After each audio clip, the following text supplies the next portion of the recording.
সকালবেলা ঘুম ভাঙতেই এখন হচ্ছে প্রথম কাজ হয়ে দাঁড়িয়েছে ঘর পরিষ্কার করা আর ঘর গোছানো।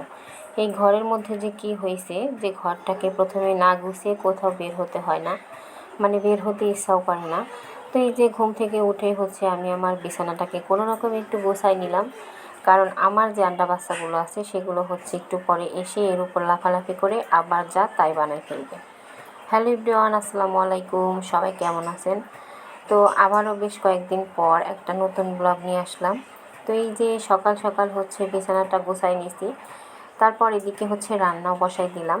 তো আজকে হচ্ছে করলা ভাজি করব। তো এটা হচ্ছে আমরা উস্তা বলি, অনেকে আবার করলাও বলে। তো এই যে এই উস্তা ভাজিটা খেতে কিন্তু ভীষণ ভালো লাগে এখন। তো মাঝে মধ্যে আমি হচ্ছে এই উস্তাটা ভাজি করি। তো এই যে এখানে প্রথমে আমি উস্তাটা বসাই দিছি, আর এদিকে হচ্ছে মাছ ভিজায় রাখছিলাম, সেটাও হচ্ছে কাটবো। তো এই যে এখানে হচ্ছে ইলিশ মাছ ভিজায় রাখছিলাম, সেটা হচ্ছে এখন কেটে নেব। তো কাটা একদম কমপ্লিট, তখন আর ভিডিও করি নাই। তো এখন হচ্ছে রান্না বসাই দিছি। আর আজকে রান্না করব পটল ইলিশ।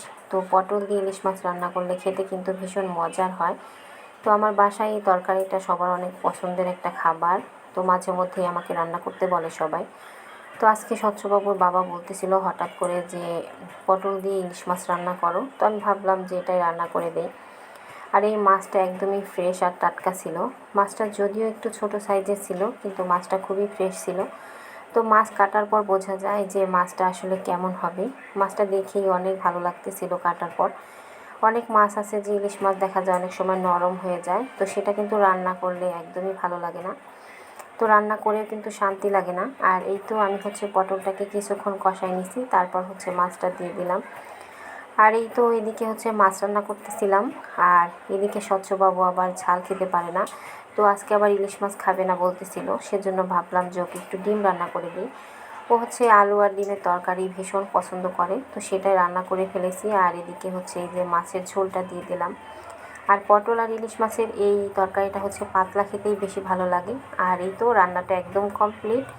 এখানে হচ্ছে এই যে পটল ইলিশের তরকারি, আর স্বচ্ছবাবুর ডিমের তরকারি, আর আমাদের জন্য করলা ভাজি। তো দুপুরের খাওয়া দাওয়া অনেকক্ষণ সময় হয়ে গেছে, এখন হচ্ছে বিকেলবেলা। কিন্তু এদিকে হচ্ছে আমার বুড়িটা আবার নুডলস খেতে ভীষণ পছন্দ করে। তো ইদানিং তো ফোনে অনেক কিছু দেখতে পাই, নুডলস খেলে বাচ্চাদের নাকি অনেক সমস্যা হয়। তো সেটা ভাবতেছিলাম আর এটা আস্তে আস্তে করে কাটতেছিলাম। তো এই যে আমি হচ্ছে এদিকে আবার চা বানিয়ে নিয়েছিলাম। তো বিকেলে বাহির থেকে অনেকগুলো নাস্তা আনা হয়েছিল, সেটা সবাই মিলে এখানে খেতে বসছিলাম। তো আমি চা খাচ্ছিলাম আর সবাইকে এগুলো বের করে দিয়েছিলাম।